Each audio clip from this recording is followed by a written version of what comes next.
The Awakening. The Proxima Centauri system sparkled like a jewel in the viewport of the UES horizon, humanity's first interstellar colony vessel.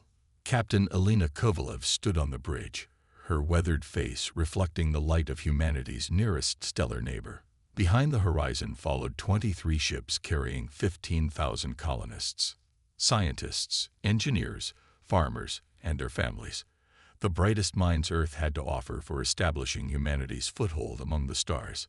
Final approach vector locked, announced Navigation Officer Way.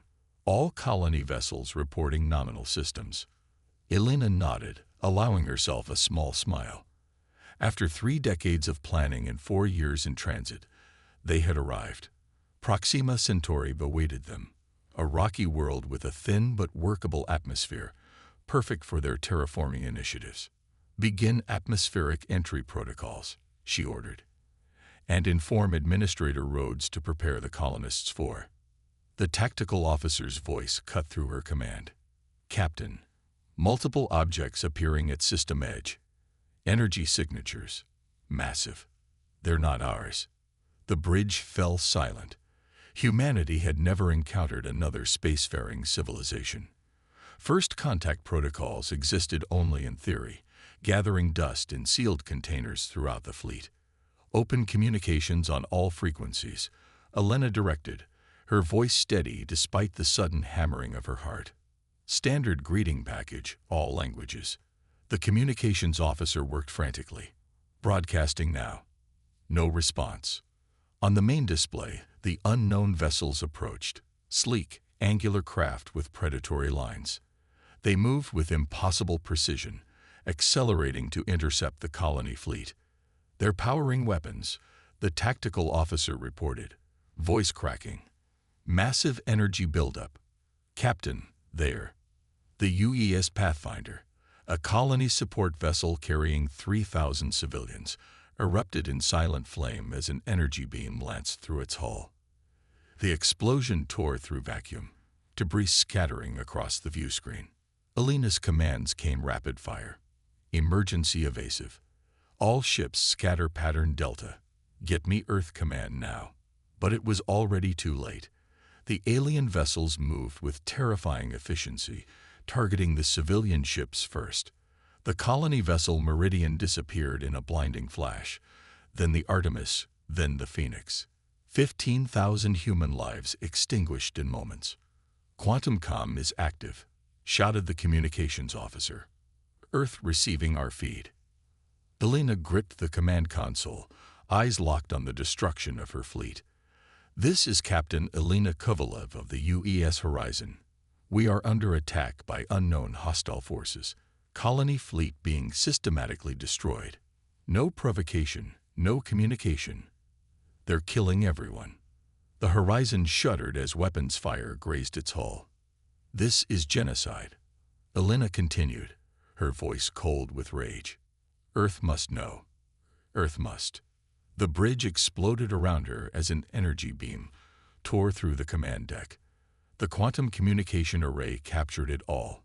Every death, every explosion, every moment of humanity's first encounter with alien life, and transmitted it instantaneously across 4 light years to Earth.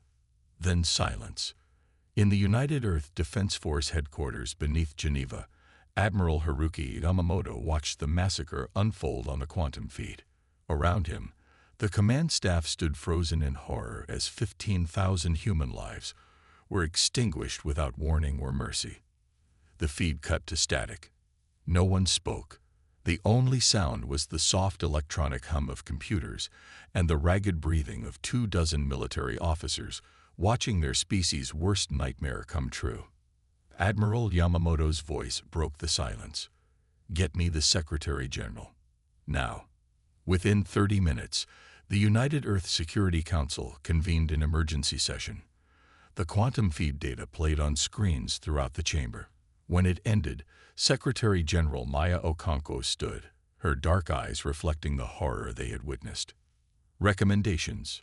She asked simply. Defense Minister Chen leaned forward. Full military mobilization. Every ship, every weapon, every soldier. "We don't even know who attacked us," argued the Brazilian representative. "We need more information before." "We know enough," Yamamoto interrupted. "We know they fired without provocation. We know they targeted civilian ships first. We know they gave no warning and accepted no surrender." He paused, letting his words sink in. This wasn't a misunderstanding. This was extermination. The chamber fell silent again. Secretary General Okonkwo nodded once.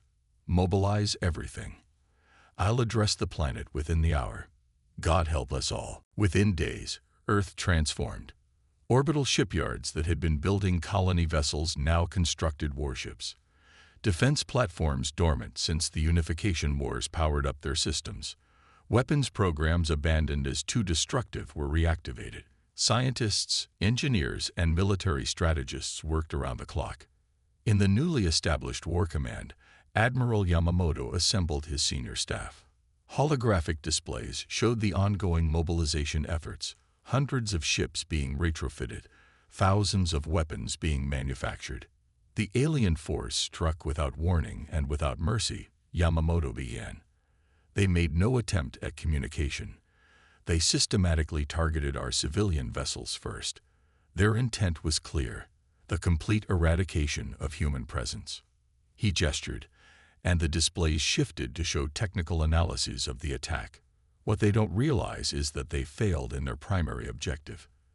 They didn't eliminate all human presence from that sector. Colonel Sarah Kaminsky, head of Special Operations, stepped forward. 2 automated survey probes were operating in the outer Proxima system when the attack occurred. They recorded everything, including the alien fleet's departure vectors. We know where they went.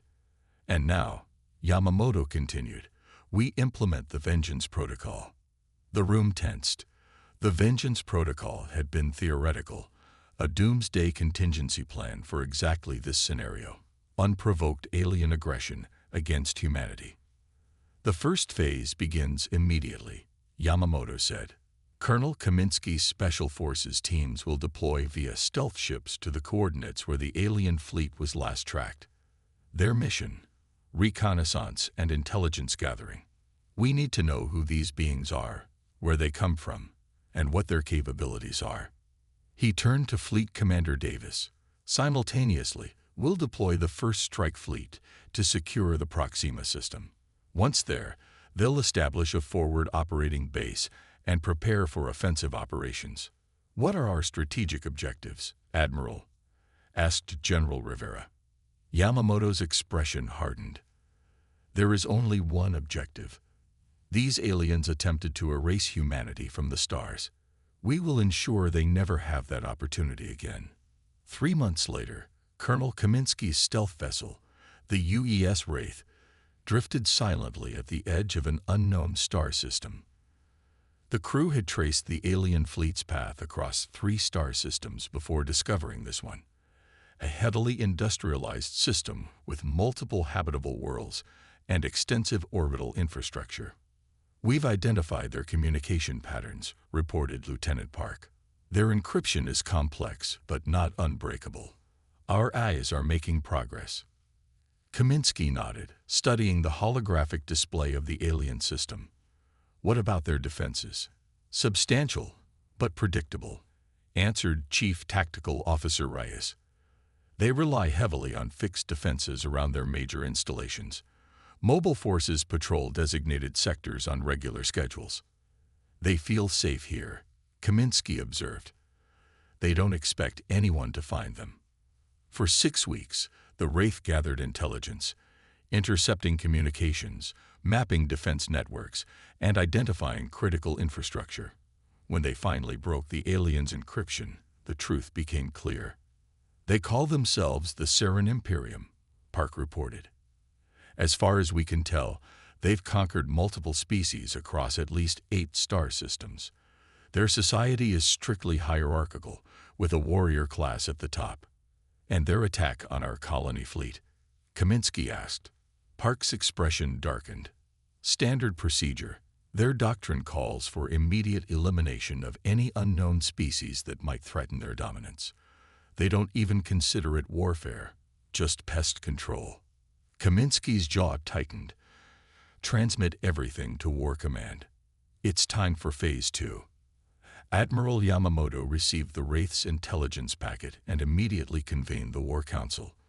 For hours they analyzed the data, identifying weaknesses in the Saren defenses, mapping their command structure, and planning the human response. Their empire is extensive but spread thin, noted Fleet Commander Davis. Their military is concentrated around their homeworld and major industrial centers. Outlying systems are vulnerable. And they don't expect retaliation, added General Rivera. They believe they eliminated us completely. Yamamoto nodded. Then we'll use that against them. The Third Fleet will strike here first. He indicated a minor outpost world on the display. A small target, lightly defended. We'll destroy it completely and withdraw before they can respond. And then? Asked Rivera. And then we disappear, Yamamoto replied. They'll search for the attackers but find nothing. When they eventually conclude it was some kind of accident or internal sabotage, we strike again. A different target, a different method. We create confusion, paranoia. We make them look everywhere except where we actually are. Psychological warfare, Rivera noted. Exactly, Yamamoto confirmed. By the time they realize humans are responsible, it will be too late. The Saren outpost on Krell IV never saw the human fleet arrive. One moment, the orbital defense station was conducting routine scans. The next, it was vaporized by precision antimatter strikes. On the surface, Saren military installations disappeared in flashes of nuclear fire before they could even sound alarms. Commander Felix Ortiz stood on the bridge of the UES Nemesis, watching as the bombardment continued. His orders were explicit. No survivors, no witnesses, no mercy. Status report, he demanded. All primary targets neutralized, reported his tactical officer. Secondary targets being engaged now. No distress signals detected. We jammed their communications before they knew we were here. Ortiz nodded. Prepare the archives. Relativistic kill vehicles. Simple tungsten rods accelerated to near light speed, impacted the remaining Saren infrastructure with the force of small nuclear weapons. Within 20 minutes, nothing remained of the Saren presence on Krell IV except smoking craters. All targets neutralized, confirmed the tactical officer. Scans showed no survivors. Deploy the marker and prepare to jump, ordered Ortiz. A small probe detached from the Nemesis, descending to the devastated surface. It contained no message, no explanation, just a simple holographic image. Earth, surrounded by stars, with a single word beneath it in every human language. Vengeance. By the time Saren reinforcements arrived 3 days later, the human fleet was long gone, leaving behind only questions and fear. The reckoning. High Admiral Vexthar of the Saren Imperium stood before the Imperial Council, his posture rigid despite the disgrace of his report. The chamber, carved from the living crystal of Saren Prime's mountains, amplified every word to the assembled commanders. The outpost on Krell IV has been completely destroyed, he stated. No survivors, no distress calls, no warning. Supreme Hierarch Kizin leaned forward on his crystalline throne, his scaled features unreadable. Explain how an entire military outpost vanishes without trace, Admiral. The evidence suggests a coordinated strike of tremendous precision, Vexthar replied. Orbital defenses were neutralized first, followed by command centers and communication hubs. The attackers knew exactly where to strike. Pirates? Rebels? Demanded Counselor Thrinva. Unlikely. The weapons signatures don't match any known adversary. And there was a marker left behind. Vexthar hesitated. A symbol, unknown significance. Show us, ordered Kizin. The holographic image of Earth appeared above the council table. The chamber fell silent. Have our xenobiologists identify this world immediately, Kizin commanded. There's more, Vexthar continued reluctantly. 2 days ago, Our supply depot in the Moraxian sector was similarly destroyed. Again, no survivors. Again, this symbol was left behind. Murmurs spread through the chamber. 2 attacks in less than a week, both executed flawlessly against hardened military targets. These attacks are different from anything we've encountered, Vexthar explained. No demands, no territorial claims, no prisoners taken. Just complete annihilation. Kazen's expression darkened. Find who is responsible and eliminate them. Over the next 3 months, humanity struck a dozen Saren targets. Each attack followed the same pattern: sudden appearance, overwhelming force, complete destruction, and withdrawal before reinforcements could arrive. Always, the Earth marker was left behind. The Saren military mobilized in full, dispatching fleets to protect vital systems and hunt the mysterious attackers. But the humans were always one step ahead, striking where defenses were weakest, then disappearing before retaliation could find them. In the War Command on Earth, Admiral Yamamoto reviewed the latest intelligence. The Saren are panicking, reported Colonel Kaminsky. They've pulled forces from their frontiers to protect core worlds. Their communications show increasing confusion about our identity and capabilities. Good, Yamamoto nodded. Begin Phase 3. Phase 3 targeted Saren industrial capacity. Human stealth ships planted antimatter charges on shipyards and manufacturing centers. Automated drones infiltrated Saren computer networks, corrupting data and sabotaging production.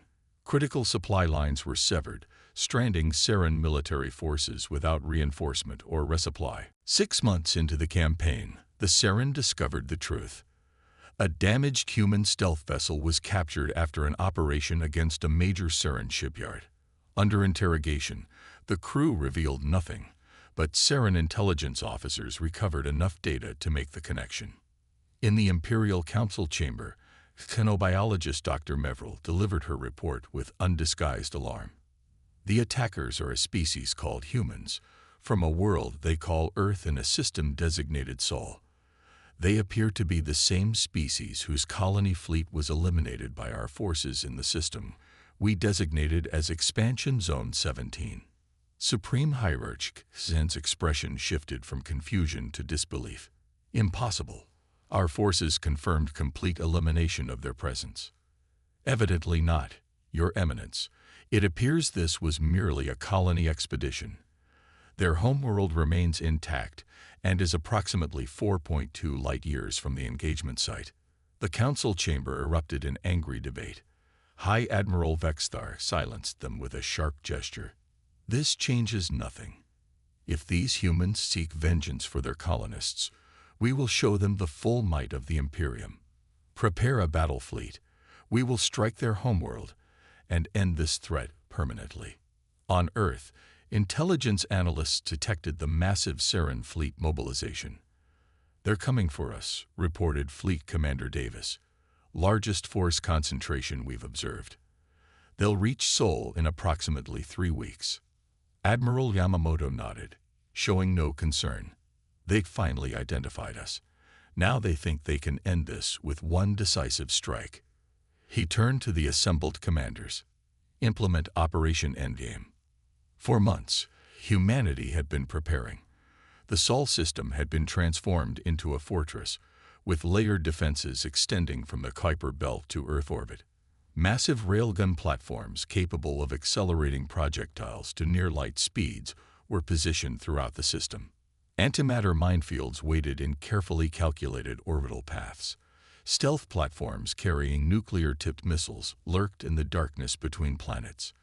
And in a highly classified orbital facility, scientists had completed work on humanity's ultimate weapon, the Singularity Cannon, capable of creating a temporary artificial black hole at a targeted location. As the Saren fleet approached, Admiral Yamamoto broadcast a message on all frequencies, translated into the Saren language. This is Admiral Haruki Yamamoto of the United Earth Defense Force. You sought to exterminate humanity without provocation or warning. You failed. Now you will understand the consequences of your actions. The Saren fleet emerged from faster-than-light travel at the edge of the Sol system. Thousands of warships in tight formation. High Admiral Vexthar stood on the command deck of the Imperial flagship Eternal Dominion, surveying the seemingly empty space before them. "Scans show minimal defenses," reported his tactical officer. "Some orbital platforms around the third planet, but nothing that can stand against our fleet." Vexthar frowned. After months of devastating attacks, he had expected more. "Proceed with caution. Full sensor sweeps at all times." The Saren fleet advanced toward Earth, weapons charged and shields at maximum. They reached the orbit of Neptune without incident. Then humanity struck. Stealth platforms throughout the outer system revealed themselves simultaneously, launching swarms of missiles at the tightly packed Saren formation. Massive railguns fired, sending tungsten rods hurtling at relativistic speeds through the Saren fleet. Ships disintegrated on impact, the kinetic energy converting their hulls into superheated plasma. "Evasive maneuvers," Vexthar shouted as his fleet scattered under the onslaught. "Return fire." But there were no clear targets. The human weapons platforms would fire and then shift position, disappearing from Saren sensors before countermeasures could find them. The vast Saren fleet, designed for overwhelming force against conventional opponents, found itself picking at shadows while being torn apart from all directions. Still, their numbers were enormous. Despite heavy losses, the Saren fleet pushed inward, approaching Mars' orbit. Vexthar believed they could absorb the losses and still deliver a killing blow to Earth. That's when Admiral Yamamoto gave the order. The Singularity cannon fired from its hidden station in the asteroid belt. A pinpoint of absolute darkness appeared at the center of the Saren formation, rapidly expanding as it devoured light, matter, and energy. Ships caught in its gravitational pull were stretched and torn apart, their component atoms feeding the temporary black hole's insatiable hunger. Vexthar watched in horror as a third of his remaining fleet vanished into the impossible weapon. All ships, maximum thrust, escape velocity now. The surviving Saren vessels desperately fired their engines, many burning out their drive cores in the attempt to escape the black hole's pull. After 30 seconds, the weapon's maximum safe duration, the Singularity collapsed in a blinding flash of Hawking radiation, leaving nothing but scattered debris where proud Saren warships had been. Less than 20% of the original Saren fleet remained, now in disarray and retreat. Human forces pressed the advantage, launching precision strikes against command ships and targeting command networks with electronic warfare attacks. Aboard the damaged Imperial flagship, Vexthar made the hardest decision of his career: open a communication channel to the human forces. In War Command, Admiral Yamamoto received the Saren transmission. The alien admiral's face appeared on screen, his scaled features rigid with controlled fury and fear. "I am High Admiral Vexthar of the Saren Imperium. I request cessation of hostilities to discuss terms." Yamamoto's expression remained impassive. "There are no terms to discuss, Admiral. Unconditional surrender is the only option available to you. The Imperium has existed for 1,000 years. We do not surrender." "Then you will not exist for 1,001," Yamamoto replied coldly. "The choice is simple. Surrender now and your remaining forces will be allowed to return to your territory with this message. The Sol system and all human colonies are forever forbidden to the Saren. Any Saren vessel found within 100 light-years of a human world will be destroyed without warning. Any aggression against humanity will be met with the complete eradication of your species." Vexthar's expression shifted through confusion to realization. "You could destroy us completely, yet you offer terms." "We are not like you," Yamamoto answered. "We do not exterminate without cause. But make no mistake, if you force our hand, we will finish what you started." After a long silence, Vexthar nodded once. "We accept your terms." 1 year later, Admiral Yamamoto stood before the United Earth Security Council, delivering his final report on the Saren conflict. "The Saren Imperium has withdrawn to its core systems," he explained. Our intelligence indicates they've abandoned several conquered territories and are focused on internal security. The message has been received. Humanity is not to be provoked. Secretary General Okonkwo nodded. And what of the other spacefaring species we've identified since expanding our long-range reconnaissance? We've established peaceful contact with 3 thus far, Yamamoto replied. All have expressed interest in diplomatic relations. It seems the Seren were somewhat unique in their aggressively expansionist policies. And the monument? Asked the Russian representative. Yamamoto's expression softened slightly. The memorial to the Proxima colony has been completed on Luna. 15,000 names carved in stone under an eternal flame. The inscription reads, "They reached for the stars. Their sacrifice ensured humanity's place among them." The council chamber fell silent in remembrance. Then Okonkwo spoke again. History will remember that humanity did not seek this conflict. We wished only to explore, to grow, to learn. But history will also remember what happened when an alien power tried to extinguish humanity's light in the cosmos. Yamamoto nodded. Yes, Madam Secretary. They tried to erase us. Instead, they woke a monster they never imagined existed. And now, they are no longer allowed to threaten our existence. As he left the chamber, Yamamoto looked up at the night sky, where Earth's new defense platforms glinted like stars in the darkness, silent guardians ensuring that humanity would never again be caught unprepared. The lesson had been learned. Humanity would explore the stars in peace if possible, but always ready for war if necessary.